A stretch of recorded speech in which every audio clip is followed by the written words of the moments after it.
already have in state government.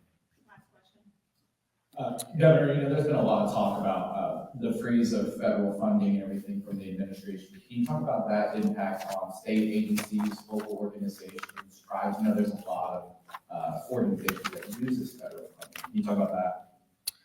Yeah, so it was brought to our attention yesterday, and I think a lot of overreacting. First off, I talked to Ellen Butner, who is our director of Healthcare Authority today, that manages our Medicaid. She has been able to access that federal website to draw down some funds that are reimbursement for our hospitals and our doctors.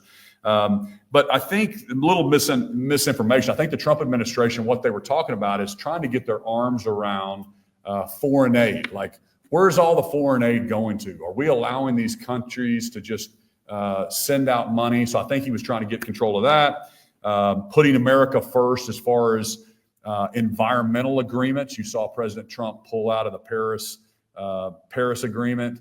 And I think there was just funds just going out the door from the federal budget that he wanted to get his arms around. He wanted to end DEI. There were states that were pulling down, or universities pulling down DEI funding. So he was like wanting to stop that. I think most Americans agree with that. He wanted to defend women from gender ideology. There were maybe potentially states doing gender surgery that did not agree with the president, or in Oklahoma, that's not happening. But I think that's what he was talking about. We're not talking about SNAP benefits. We're not talking about Medicaid. All that, and we can share the memo back with you, was back reinstated. So there are a lot of misinformation yesterday. All that's back online. I think, Chairman Cole, our great congressman from Oklahoma, is the chairman of the appropriations.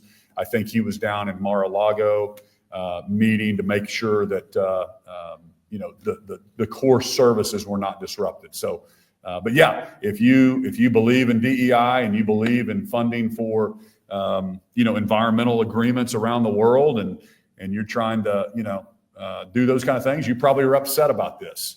But Americans, I think for the most part, agree and applaud with President Trump trying to get federal spending under control. And I think that was the effort that he was trying to do there. And I agree with him 100%.